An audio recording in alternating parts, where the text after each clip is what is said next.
Okay, now we're ready for a review of kinetic friction before we get into work. A little review here. And for the kinetic friction case,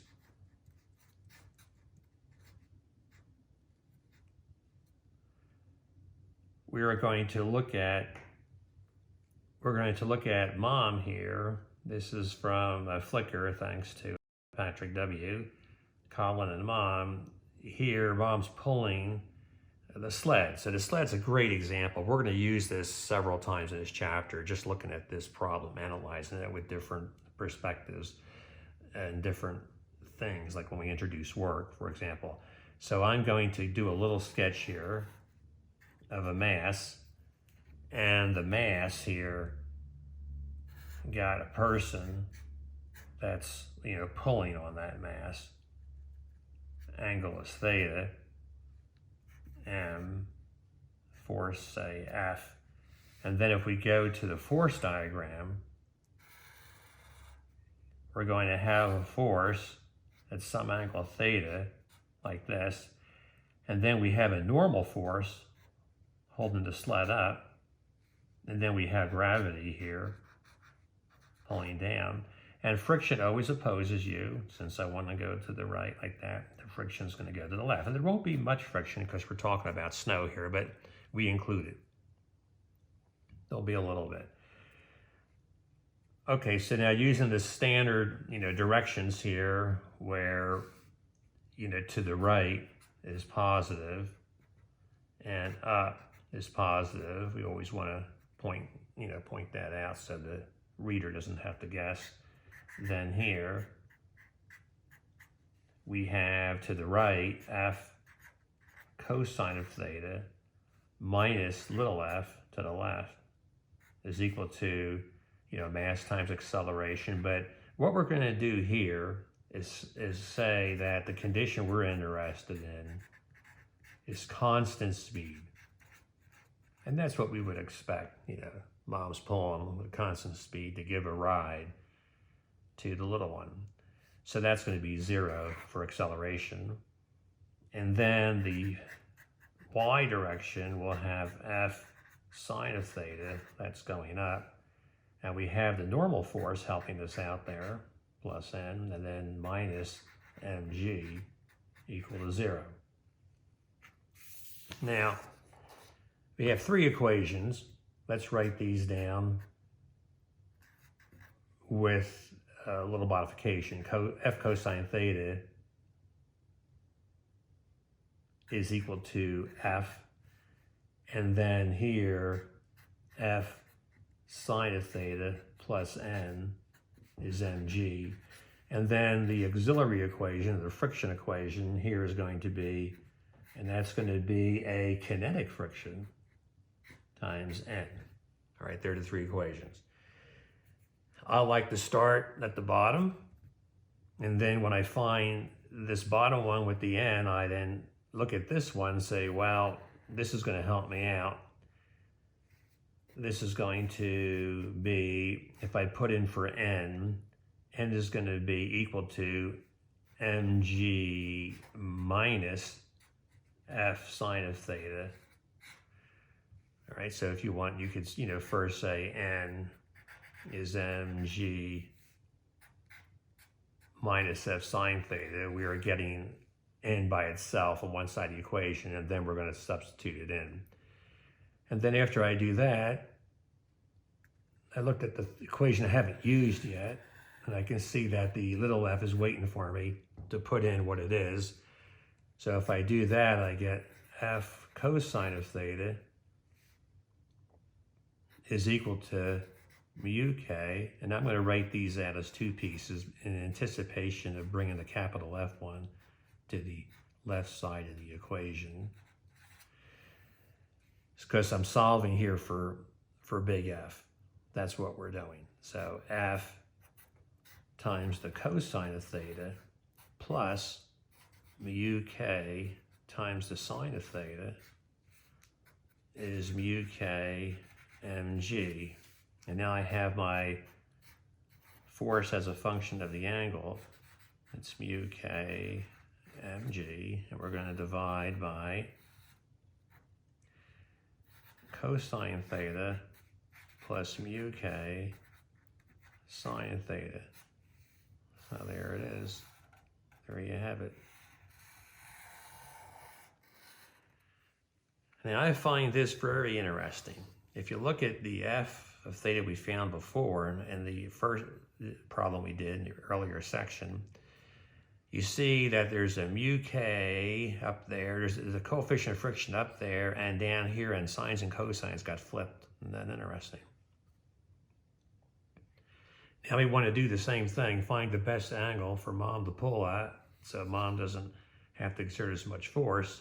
So you want to take the derivative with respect to theta, set it equals 0, but once again, since there's a constant in the numerator, the force will be minimized when the denominator is maximized. So what I'm going to do is take the derivative of the denominator and set that equal to 0. And that's easy to do. I get minus the sine theta plus mu k times the cosine of theta equals 0. So that's mu k cosine theta equals, whoops, getting ahead of myself. I expect the tangent to come in, but not yet. So that's the sine, mu k cosine, bring the sine. Now we're ready for the tangent. So the mu k is equal to the tangent of theta, and the tangent of theta is mu k, like this. Notice here it was 1 over the coefficient of friction. Now it's the coefficient of friction. So there's a nice little sort of analogy of these two. They're different problems, of course, and the formulas are different, but they kind of look in some way similar in structure, but of course different because we had different problems. So the force that goes with the minimum angle will be equal to mu k mg. We're doing the same thing we did in the other problem. We're going to put in this special angle, theta sub naught. And then we're going to use the trick to get rid of the angle. And here we want the tangent to be mu k, so I'll put a mu k there and I put a 1 there, and then this is 1 plus mu k squared. So now the cosine here, let's go ahead and do it.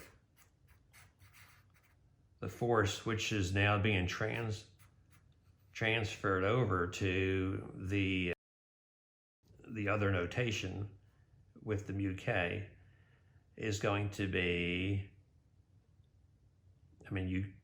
I suppose you could write that this is some minimum force. That's a function of mu k. You could use that. This is up to you what notation to use. This is a cool notation too. You could do the same thing there, that the minimum force is given by this formula. So if we do that, we're going to get mu k mg over, the cosine is 1 over the square root. Just going to put the square root there, plus the mu k is going to be hitting the sine, which is a mu k over the square root. And now we'll multiply through by the square root. We'll have mu k mg square root 1 plus mu k squared. And in the denominator, we'll have 1 plus mu k squared. Look at that, the same thing happens here. And we get, for this angle, mu, force at this angle, mu k mg over, so be in the denominator, the square root. And we can compare these two. And look at the similarity here. Have no mu k up there, no coefficient of friction. Of course, it would be a mu s in this problem. Then there's a mu k down in there. So what is the best angle? So in this case, This is mu k. And this is the sled problem. Let's go ahead and emphasize that because on this page we have two problems going on. All right, so if that's the sled problem, and what we're going to do now is put in some numbers. So let's say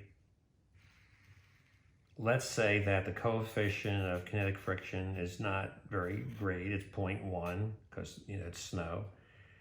And if you do that, then the angle that you get when you take the inverse tangent of 0.1, you get a small angle, 5.7 degrees. Now 5.7 degrees, that's stupid. That's stupid. And like Mom doesn't want to do that. Mom wants to pull at a more comfortable angle here. That's more like 40 degrees. So let's see what that angle would do for the force. Well, that would bring us to the equation up here, this equation here. And if we look at this equation, we can find what the force is going to be. We would have 0.1, and let's give some numbers. The numbers here we give for the mass times g, the weight of the child on the sled. We're going to head and pick that to be, in this case, 150.0 newtons. All right, that's about like 30 some pounds or so. All right, 33 pounds, 33.7 pounds. And then that will mean over here we have 150. Then down here, we're going to want the cosine of 40 plus 0.1 times the sine of 40. Now, when you plug in those numbers, you're going to find that the angle of 40 degrees, when we're putting in the 40 degrees specifically, that's going to get us here 18 newtons. Now let's compare that with pulling at the 5.7 degrees. If you replace the 40 with the 5.7 degrees to see what that would be, you find that the minimum force, which is pulling at the 5.7 degrees, when you work that out, you get 15 newtons, which is not that much different than the 18, say. So it's not worth bending down to try to pull it with a little less force. It's best just to do what Mom's doing there, common sense, just pull it like that. It's convenient, very easy to do. Good problem, good problem.